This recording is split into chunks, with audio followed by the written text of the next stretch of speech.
What's going on, everybody? Indie game enthusiast back. We're up to episode 6 here in our Encased playthrough. And yes, it's time to tackle the Excavation Zone. We dealt with those crazy zombie-like things last episode. Speaking of, before we get into it, please leave a like on the video. Really helps the channel out. And check up at the top right of your screen if you haven't seen the other episodes in the playlist. There'll be a suggestion for those there now. Also, I will leave links to all the other videos in this series in the description. So yeah, let's get into it. Okay, we're in the cave. All right. Let's have a look around. There's some blood everywhere. That's not usually a great sign. I hope everybody's doing awesome today, however you found your way to this video. And let me know in the comments if there's any other cool indie CRPGs or games in this kind of genre that you'd be interested in me checking out on the channel as well. So, okay, what's up with this broken public terminal? Terminal screen says system lockdown. Great, that's awesome. Okay, what's this over here? The elevator is clumsily blocked. Looks like someone was hastily trying to protect Nashville employees from whatever is in that cave. Fantastic, that's what I want to hear. Go down the stairs there, but if we can get over here first, I want to check this. Power zone circuit terminal. Oh, there's people down there. Oh, it's Louise and Ronald. Okay, good. Excellent. Okay, so I can use this? Oh, okay, I guess I did. I suppose we should probably go down. Oh, here's Terminal 2. We should probably talk to them. I don't think they're going anywhere, and I kind of want to check out what's going on here. Let's use this terminal. Number 2, okay, excellent. Let's check out the door over here, actually.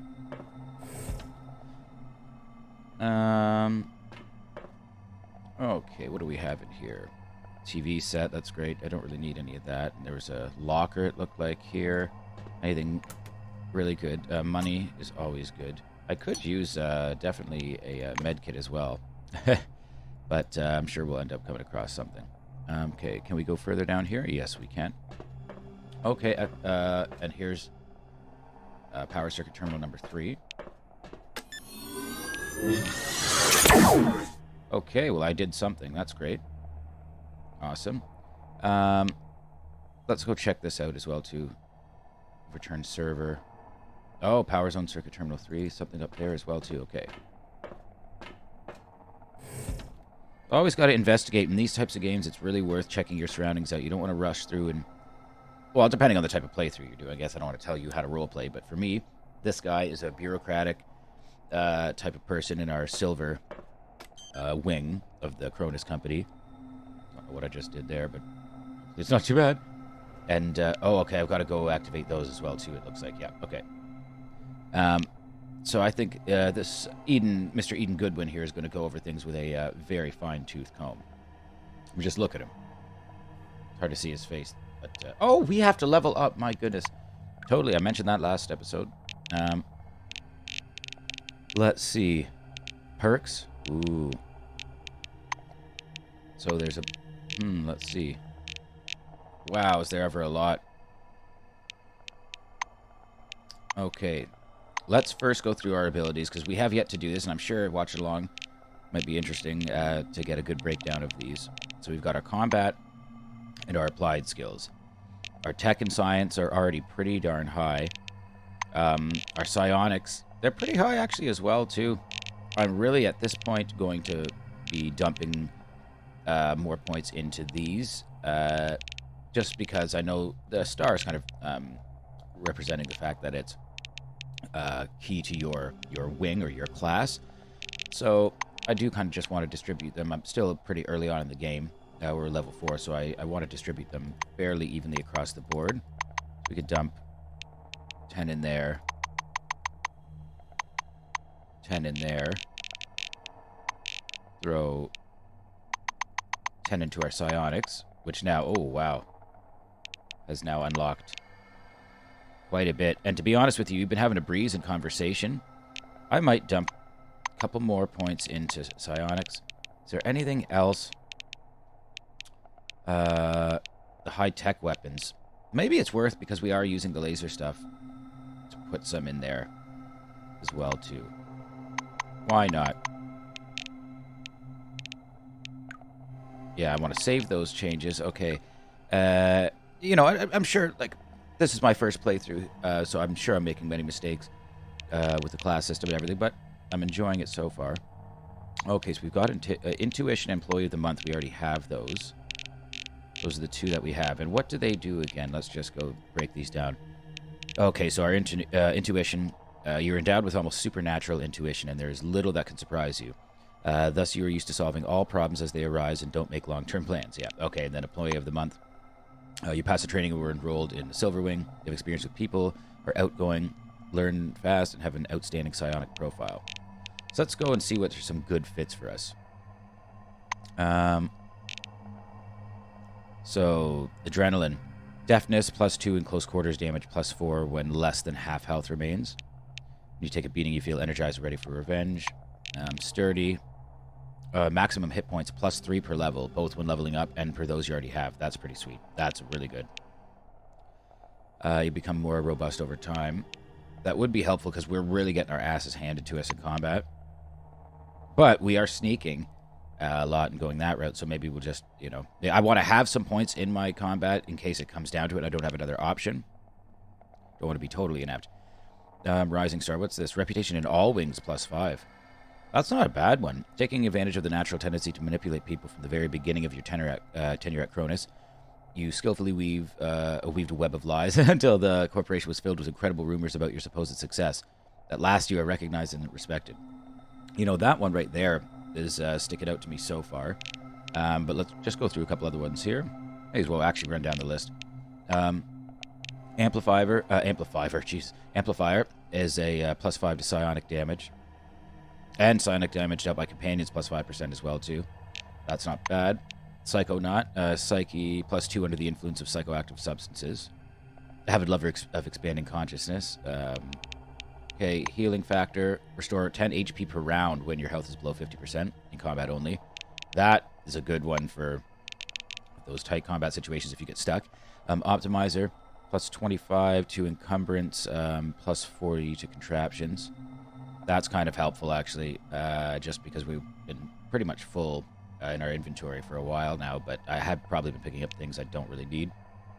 I don't know if you're like that in RPGs, too. Kind of in the beginning of the game, pick up everything until you figured out what you actually need or not. Then you know you feel comfortable skipping things in chests or lockers or whatever. Are you a fan of tools that makes your life easier? Your rational approach to weight distribution allows you to carry completely irrational amounts of things, okay? Observant, +3 skill points per level. That's dope. Creature of the Night, +20 precision at night. Sunchild, Fortune, +2 from 10 to 1800 hours. Cool, that's alright. Nerd, +45 to tech and +45 to science. Down 2 to muscle. I don't know if we necessarily need to go that route, but man, that would really stack us in that. Hypochondriac, precision +20 while at full health. As long as you're in good health, you're sure of yourself, but that confidence vanishes at the slightest scratch. High-tech enthusiast, +30 to high-tech weapons. Could have just done that Percocet. Leveling that up. Okay, leg up. Instantly gain the next level. What? Heavy sleeper. All resistances +10 for 24 hours after sleeping in any bed. Productive sleep is the key to longevity. Nice. Roaring good health, +50 hit points. Badass, +15 fortitude, +15 resilience. Chef, experience gained for cooking a dish, +50. Off chance, plus AP, +2 AP for every critical hit. Loner, +75 learnability, -2 party size. Cannot have any companions. But we get 75% experience. Wow. I don't know if I want to go that route. I think I do want to, for my first playthrough, investigate some companions. But for the loner playthrough, that's cool. Turtle, defense class ×3 if you choose to take cover. Not bad. Those we already know. These two. Pitcher, grenade throws, cost 1 less AP. Renaissance person. Wow. Excuse me. +1 muscle, +1 charisma, fortune, perception, brains, psyche, guts, and deafness. Wow. Backstabber, rear attack damage, +20. +20 to evasion for halfling. Field medic, using first aid and med kits in combat cost 1 AP less. Expropriator, pickpocketing, threshold, +500. Wow. Evil Eye, targets fortified and resilience, minus 25 for 3 rounds. Double negative, discount stores 20%. Spray and pay, burst shooting cost 1 AP less. Ballistic retribution, damage dealt plus 50 for 2 rounds after unjamming a weapon. Jammed guns are ashamed of their behavior and seek to compensate for it. Talented instructor, plus 25 alert ability.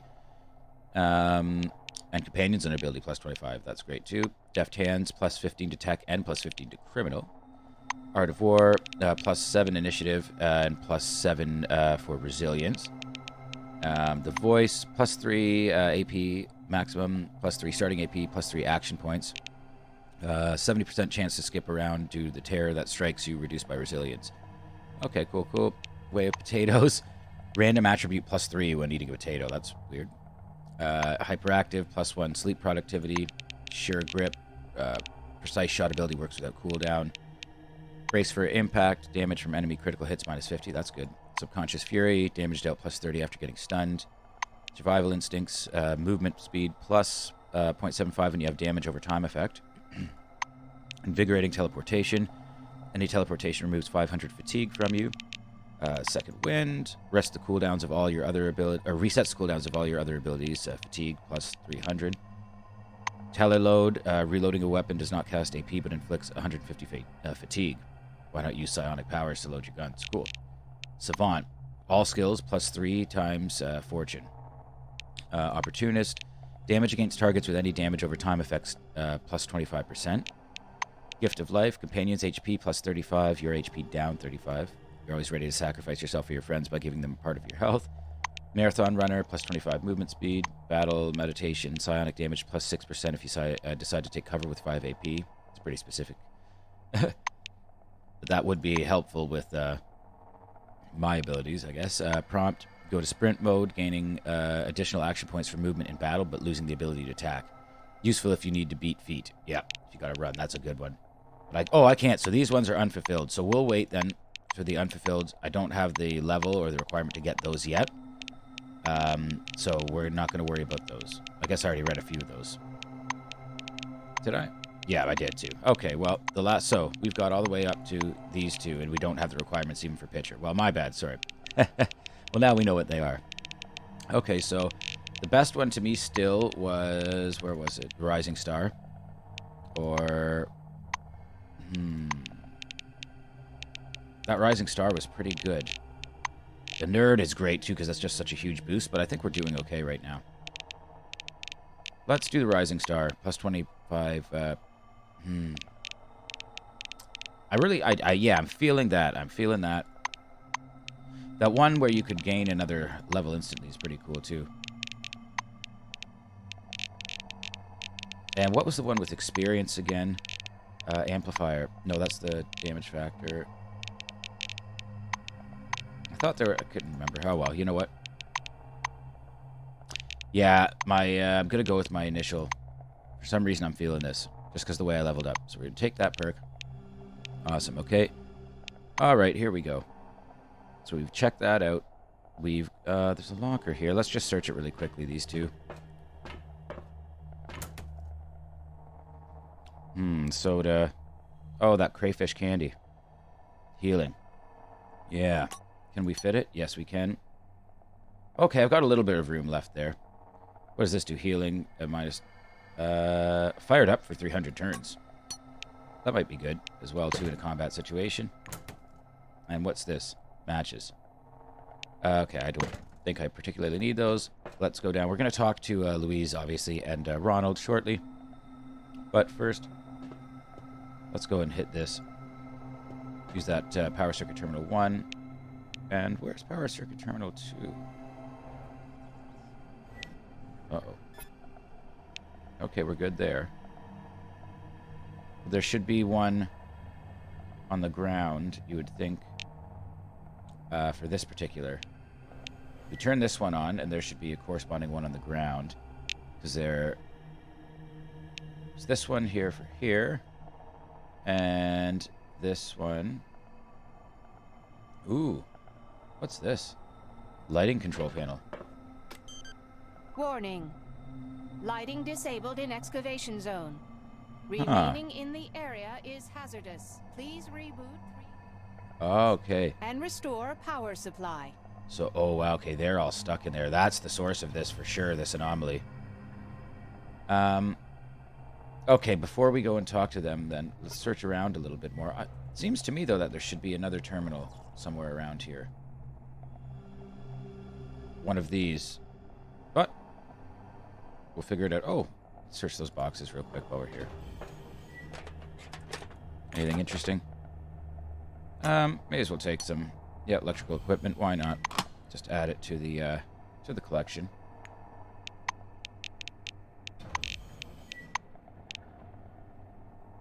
So much dialogue and reading in this that just if something stupid happens, I don't want to lose my save. I want to... When you're doing this much reading, I enjoy the dialogue in this game, but I don't really want to read it all over again yet until a second playthrough, perhaps. Okay. Oh, there we go. It's over here. See, I'm glad we kept looking. Armored door, armored door. We got to be able to get in here, though. We got the... Yeah. Go search those boxes. We'll turn this on first, though.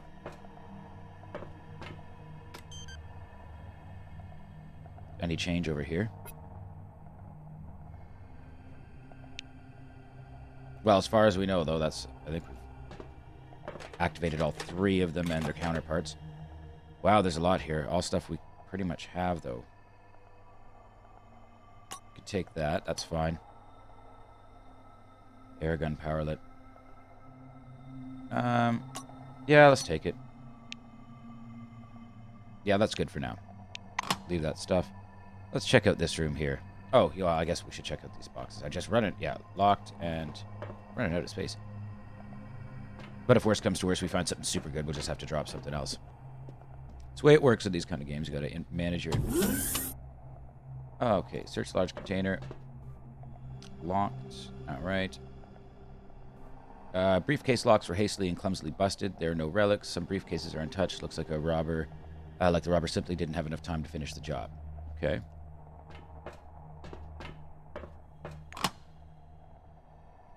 Ooh. Torpedo electronic side glove.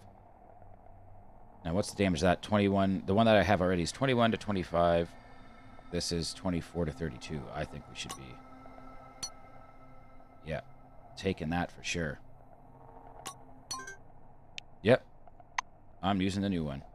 We'll equip this one. I'll do that in my inventory menu here in a second. That's great. Well, I am happy about that.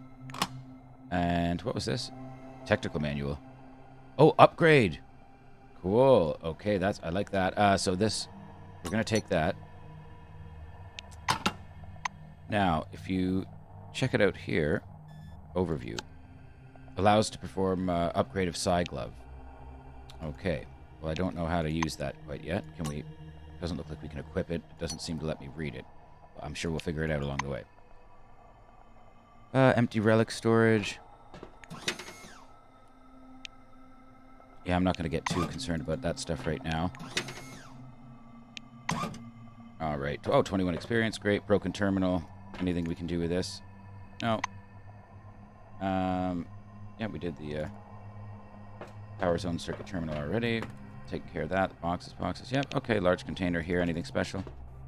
Locked? No. Let's get out this way.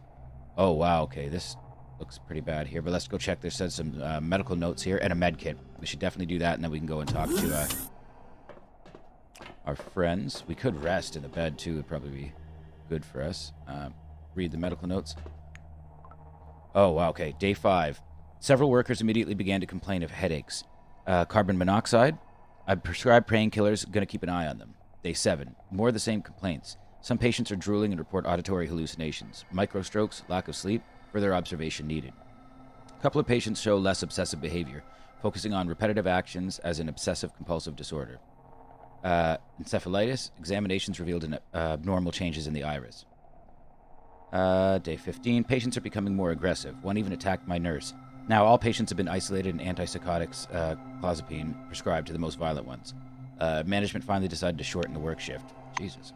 Day 21. Patients are gradually calming down but remain disconnected from reality. Speech is incoherent. Their condition resembles catatonia. Symptoms are now appearing in people not directly exposed to the excavation site. I intend to demand a quarantine for management. All right, interesting. Okay, rad force. Oh, that's cool too. Disinfectant. Space-wise, I'm okay for right now, but that med kit. Oh, the med kit is that. That's right too. I actually need the actual med. That does get confusing sometimes. Because they're medical kits, but there is an actual med kit that'll heal you. So, which I do need, but that's fine. What about the janitor's gear? Just check quick too on our way. Oh, we already did that. My bad. Oh god, I'm getting the OCD over here. All right. Talk to her. Well, she's going a little nuts. Let's talk to Ronald. I'll talk to her right after, though. Okay. Ronald's trying to seem calm and almost succeeds, only his eyes betray his exhaustion. He said, yeah, do you need help? Ask if he's going to help you find the relic. Yeah. Would you like me to drag her all around the excavation area? Here's what we'll do. Once you locate the relic, just take a quick look at it and call me right away. Ask him where to search. He looks at his handheld display. The wave pattern is evened out, meaning there are almost no natural obstacles between us and the radiation source. Go ahead and search for it. We're close. Ask if there's anything you should know about the relic. The white hesitates before replying. Nothing, save for the strange report I saw in the computer room. It was compiled by a physiologist from Nashville who observed the halo eye symptoms in himself. Ronald chews on his lips. He's looking at you.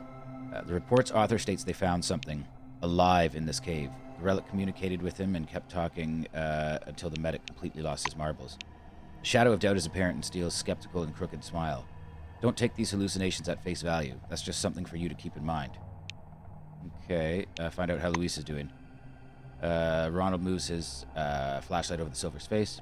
Louise's unfocused gaze listlessly tries to follow the yellow light. Steele turns off the flashlight. I'm no doctor, but I think she's getting worse. I hope to see you again soon. Okay. If he's asking me to search for it, and it's right there, is it, oh god. Well, I am doing a review of this game after we're done with the playthroughs. I'm going to do one like halfway through the game kind of thing, and then like a first impressions, and then a full review. That, for me, is a bit of a plot hole. Did we not just find it? If that's it, I don't know. But whatever, okay, I could be wrong. Her eyes are wide open. Thin but distinct white rings glow around irises dotted bright orange. Yeah, she's starting to get worse. She shakes her head. My teeth are soft, like cotton. Great. Okay, unidentified glowing relic. Okay, so that's it. Doesn't seem to be anything we can do to it, though. We can just examine it. Oh, we can scan it, though, can't we?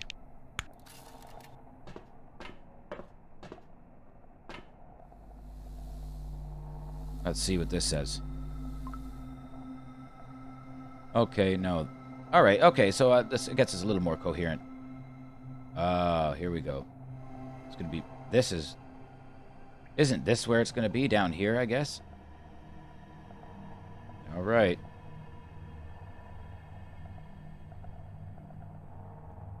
Okay, these people are... Ooh, they're not doing well. There's a lot of them down here, too. Oh, boy, okay. Oh, I'm getting mad damage. Mad damage standing there. Wow, okay, so how do I get in there? Do I have to get that, that suit, the servo shell?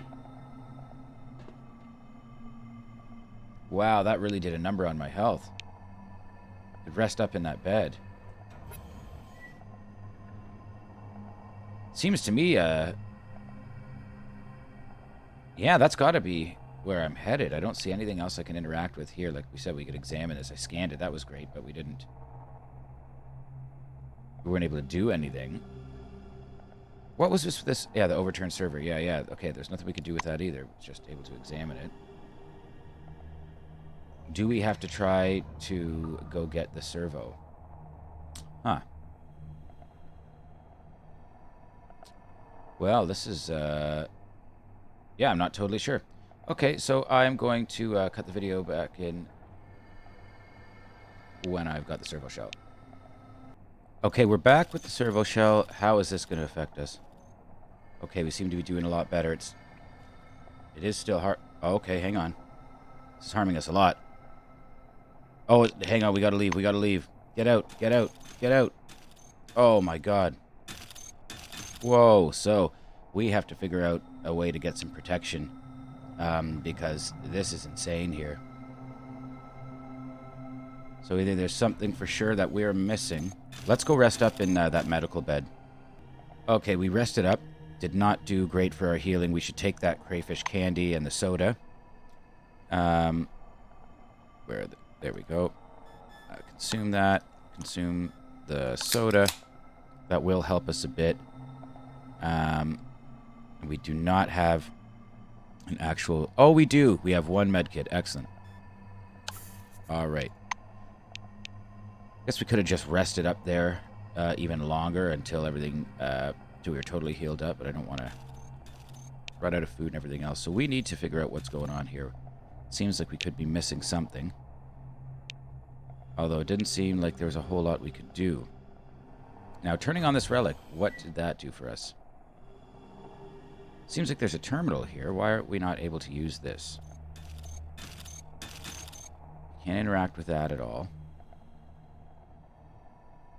We've been all through here. The only thing I could think of was trying to head into that irradiated zone, but that was taking such a toll on our health so quickly. I just don't know if that's going to be our option. But again, none of these terminals. We've already seemed to engage with all of those. They turned on. It looks good, so I really don't see, you know, another way down, or another way to solve our problem here. We've interacted with everything. It's just seems to be about... The only thing left is out here, and that was really killing us. Is there something that we have that'll protect us from our radiation? We can't remember. Let's check it out. No, air gun, disinfectant, no. No, not those either. And even still with some radiation protection. Yeah, no, that's the fatigue again. Resuscitation kit. That'd be great if I had somebody to help me here. Let's see if we can talk to Ronald again and see if there's... Doesn't seem like there's that much more information, though. I mean, like, there's a relic clearly here. Come on, don't be shy. Okay, these are all the same questions as before. Oh, well, hang on. Say, strange report he saw in the computer room compiled by a... Oh, no, we read that too. Yeah, we read that too. Something alive in the cave. The relic, yep. Okay. I hope to see you again soon. So... Turn on the lights. Ah, that's what it is. It's the lights. Okay. Need to turn on those lights. Now, why isn't this working? We turned on everything else.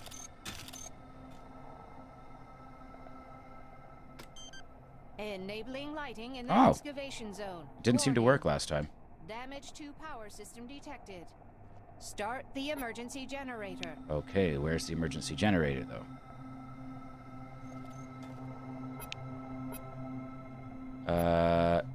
Could it be this? No, that doesn't seem to be it. I don't see any type of emergency generator. Let's check these boxes at least. Didn't notice those before. Maybe we'll get lucky and find something good. No. Nothing too good for now. That's all right. Okay, so how do we turn on the generator? This doesn't appear to help us at all. It's just the broken relic sphere. Now, this kind of looks like a generator to me. See anything? No. Nope, we're getting crushed. We're getting crushed. Okay, we've got to find the generator.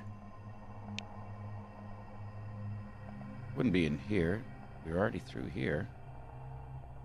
No, that's the power control circuit. Terminal. So there's got to be a generator around here somewhere. Am I just missing something quite obvious? It's happened to me before. It definitely happened again. That seemed to me kind of looks like it would be a generator, or is it just lights of some kind? Like if I get close to it, there's no way to interact. Nope. Wow. Alright, so did a little checking around. I had to rest up, you could see, because my health was really bad. Yes, we do have to go out here. If you can see, right there is where we're going to go. And I think it's right there. We're just going to go for it. Just as quick as possible. It's going to suck, but if we get that on, we're going to lose some health, but we can do this. Come on, let's go, let's go. Boogie time. Boogie time. Mobile generator. Turn it on. Yes! That's what I'm talking about. Okay, so we've got this on now. Now we've got to find this thing. Oh man, there's people all over here. Who's this? Mika. The shape resembles a human being, but only vaguely. The body is covered in filth and writhing while standing on the spot. Orange lights dance in his irises, and the white eyes cast an eerie glow on the face gray with dirt. Find out their name. Human opens their mouth as though trying to speak. Their palate and tongue are coated with tiny sparkling particles. Touch the stranger. You touch the stranger and they respond with an odd pulsating rumble. Very strange. This is Kurt. Okay, same thing. Okay, we tried to find the name. It says the stranger lifts a dirty, emaciated arm as it continues to writhe uncontrollably. Your fingers scrape at the name tag, preventing you from seeing the name. I think we should be careful touching all these. The stranger's voice is direct and clear as they watch you with their fiery eyes. After that, they don't utter a word. Oh god, I don't want to have to fight them all. Perhaps we should just look for the relic. But I kind of am interested to see if there's anything I can glean. I don't think so. Oh, shoot. No, get out of the way. Get out of the way. You gotta stay by the lights. Okay, okay. So we've got... Oh, I see, I see. We have to get from each lit area to the next one. Quickly, too. Okay, run. Get out of the darkness.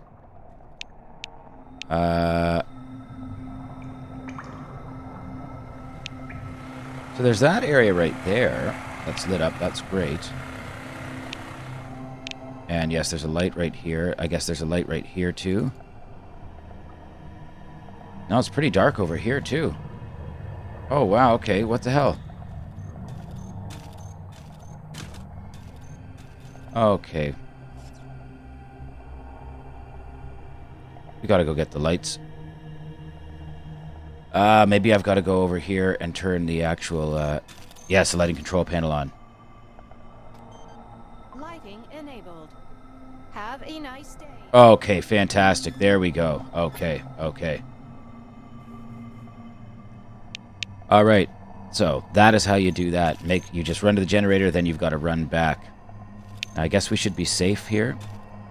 No darkness anymore. Oh, there's still little bits of it, which is a little irritating, but I think we'll be okay.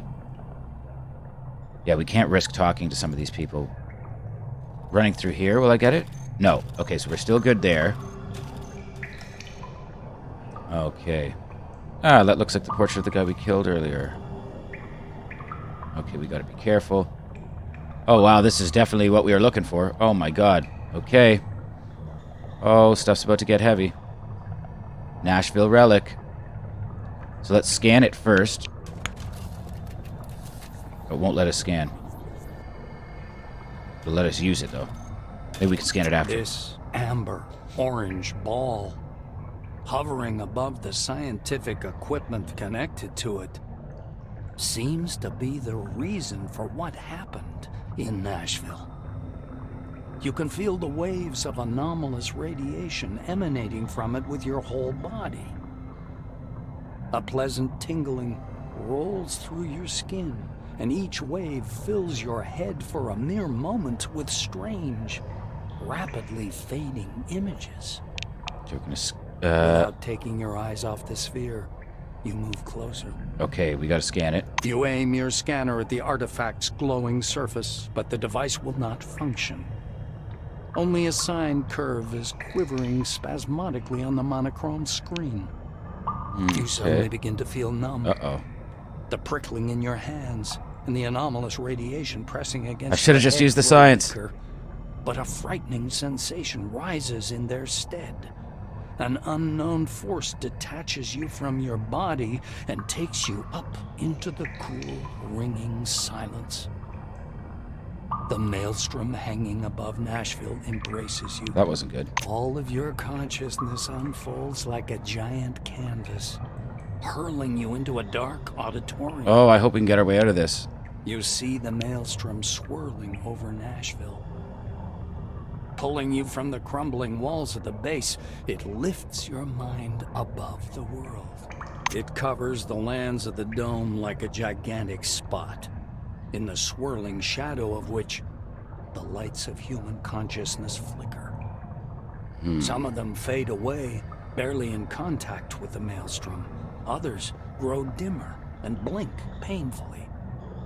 Some glow with a strange, cold light. If this is just my death, you're really drawing it out. Gaining strength, the maelstrom, rushing westward, comes crashing down onto the southern lands of the dome, leaving behind hundreds of fluttering and slowly fading lights. After sweeping out Concord and Spire Station, the maelstrom finally calms down. It hangs in the very center of the dome. I think scanning it was a mistake. Like a majestic, lazily swirling vortex.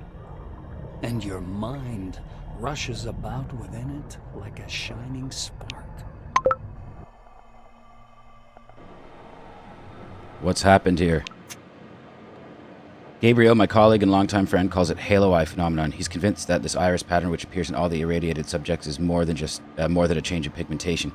This is a symptom, and I assure you it is in no way connected with the mental space phenomenon, a kind of zone of consciousness where people's minds are able to freely meet and connect. What? Yes, mental space phenomenon is my term. From a speech by Gottfried Kohl, May 1977. It takes you some time to realize that you're wandering through a fog. Oh, wow. Eventually, the dull, white nothingness begins to dissipate, slowly returning you to reality. A noise fills your ears, a rumble resembling the sound of waves rolling ashore. You step carefully through the white haze. Fragile bits of rock crackle under your feet. Vague shadows appear from the mist over your head. Breached concrete plate bristling with exposed armature. The dusty drill of an earth mover lying on its side. Yellowed documents, boxes. Crushed steel closets that tumbled down through gaps in the floor. The space beneath your feet resembles thick but perfectly transparent ice. A vortex of clouds spins slowly below, the lights still flickering. They're the same lights you saw when you first touched the sphere.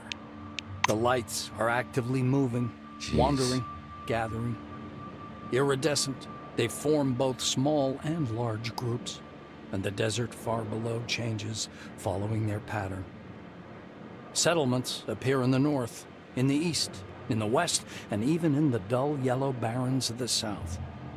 They grow right before your eyes, as if time were moving ahead at incredible speed. Oh, wow. What's going on here? There's Ronald, Clara, Tim, Aaron. Whoa, this is too weird. Ronald seemed to have his stuff together. Oh, hello there. Steele's face, wise, confident, and focused as ever, seems to be lit by the screen of an invisible computer. He looks up at you, and a smile appears on his lips. Wow, this is amusing. I was certain you were dead. He walks up and touches you with his palm, but you feel nothing. Ronald looks disappointed. His uncertain gesture suggests he feels nothing, just like you. What was I hoping for, anyway? Steele looks you in the eye. Do you know how unreal it was to survive and keep my sanity with all the psychic stress Maelstrom was generating? A lot of people lost their minds. That was what we saw here. And after what happened at Ankara on the west side of the dome, and what happened in Ankara on the west side of the dome, He looks you in the eye. You know, I'm locked inside my head right now. From my perspective, it looks like the computer room where Louise locked me in. How ironic. Okay, let's talk to, Oh, yeah, she's not doing too well. Okay, let's talk to Clara. She's probably wondering where I am. Clara is surrounded with white light and mist, her hands clasped in prayer. She reminds you of an angel statue from some reformist church. Seeing you, her expression changes. She crosses herself, mumbling under her breath. Get her to calm down. You're not a ghost. She nods timidly. Yes, I see. This, both you and this mist, it's all in my head. You gotta find a way out. She steps towards you and kneels. I must repent. Clara's voice trembles. When Maelstrom broke, I didn't try to save anyone. I just got in the truck and drove away. I'm a terrible sinner. I know. I hope you're in heaven. She raises a face distorted with suffering. I'm just gonna be honest and tell her I don't know where I am. Clara sighs heavily. I see. Why are you appearing to me? Is this some sort of a sign? Do you know about signs? This is when... Her voice suddenly becomes deep and thick.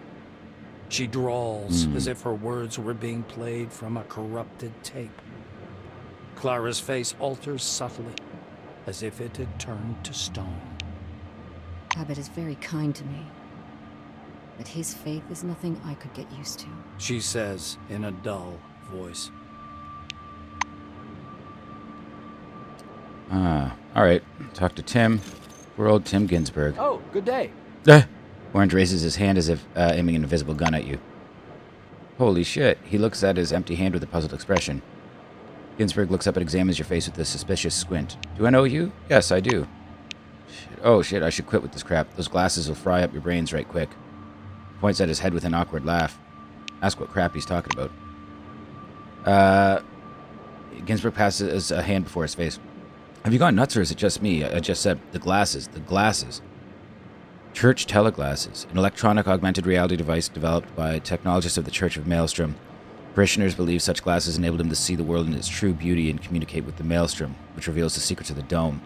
In a broader sense, teleglasses refers to all devices projecting an image onto a screen before the user's eyes. Before the incident, many Silvers owned such devices. Huh, okay. The church sells this crap, he says. He shakes his head. Or maybe it's not the glasses. I see all kinds of shit since that day. People pay cash just to speak to me. His face abruptly goes blank and his voice sounds dead and dull. Not everyone can escape from Nashville. That means something, doesn't it?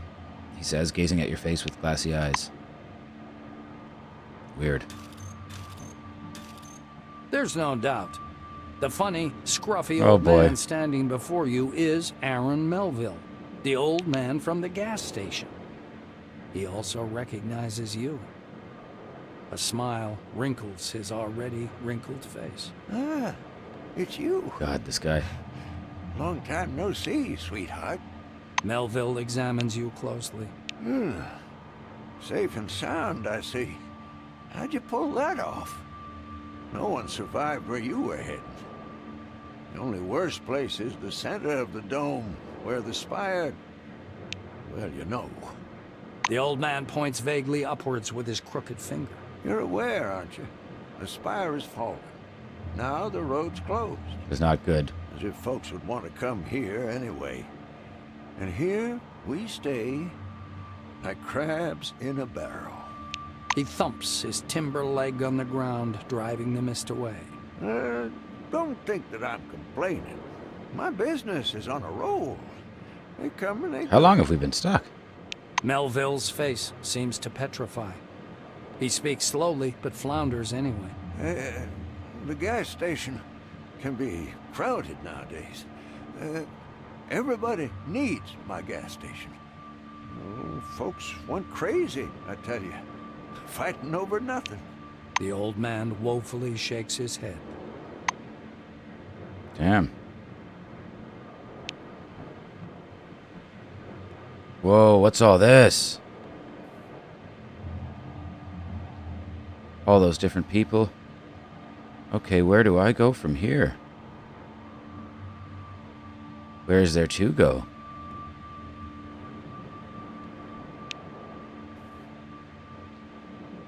Ah. I guess we'll just try to follow this. A dazzling Oh. supernova-like flash sweeps across your view.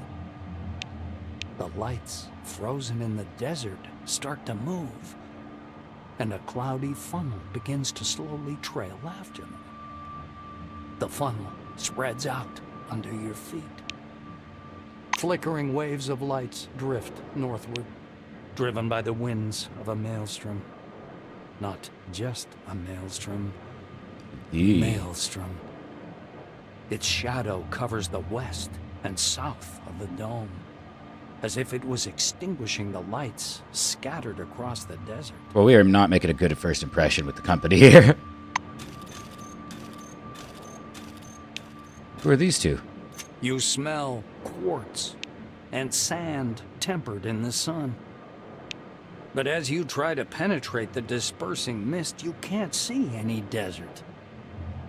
The world around you is full of pictures. They're floating around like visions in some crystal ball. A hall covered with carpets. A golden Cronus logo on the wall among wine-red banners. A power plant. A city filled with lights.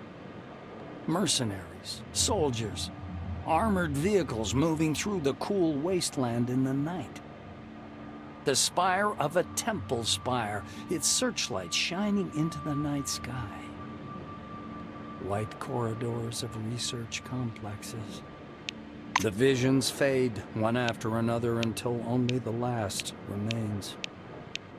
The black silhouette of a strange building towering up from the lighter sand. Ah. This picture freezes before your eyes, as if giving sense to everything that came before. Oh, who are these people now? Wow. Who's Abbott? What's going on here? A wizened old man, long and lean as a scarecrow, leans over to examine you with the curiosity of a vulture. His long, yellow-white robes fall down in waves and rustle quietly. His stony black eyes resemble those of a blind man, but their gaze is fixed on you. Such remarkable technology. He says in a low, well-modulated voice. This voice seems to belong to some other person. Weird. He smiles, a warm and kindly expression, wildly at odds with the menace in his eyes. Name your price, and I'll buy your design. But be reasonable. Take time with your answer. Think it through. Buddy, I just got this thing. With the smile still fixed on his face, he steps back into the mist, never taking his eyes off you. Weird. Kimiko. You hear heels clicking. A dark figure appears out of the mist before you. It's a woman. You've never met her, but you feel as though you've seen her face 1,000 times. That's trippy. You even know the sound of her voice, although you have no idea where you could have heard it. She looks at you with surprise. Then she frowns pensively and steps closer. She stands so close you can see multicolored reflections in her bionic eye. After poking you to confirm your ethereal nature, she waves her hand left to right. Obviously, she's hoping to disperse you like mist. Naturally, she fails. The woman chuckles discontentedly and leaves. The clicking of her heels fades quickly away. Odd. Hieronymus Zemeckis. The fuzzy mist, as if whisked with a mixer, looks like slowly dissolving clouds. A short, chubby little man in a camouflage cap and army shirt steps fussily out of the light. He clasps his hands behind his back and stops a few steps away, scanning you with his gaze.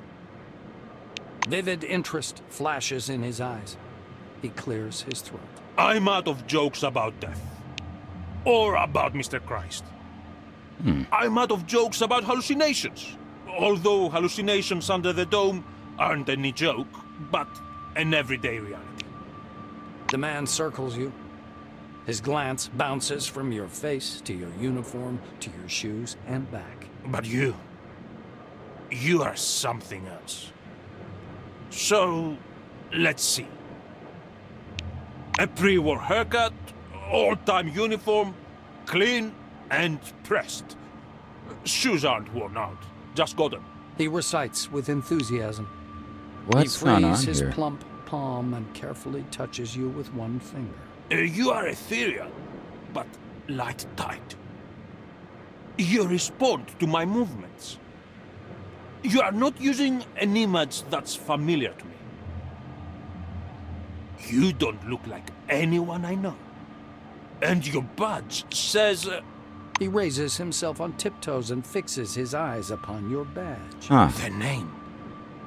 Of course. Of course. The name. He flings his arms about and leaves without even Okay, saying something goodbye. crazy has happened here. The mist seems to slam shut behind his back, like a pair of wing doors closing. The Hey, Olivia. fluctuant white slowly Olivia settles. Reisner. The woman rolls her eyes discontentedly. Are you serious? Tuesday, I tell you. Wednesday, I tell you. Thursday. How come I always repeat the same thing? I can't sleep without my pills. You're the man. You're responsible for me. The nightstand. The top drawer. There Huh. they are. Oh, my pills. Just say pills before we go to sleep. Is that so difficult, Johan? She pushes him lightly on the shoulder.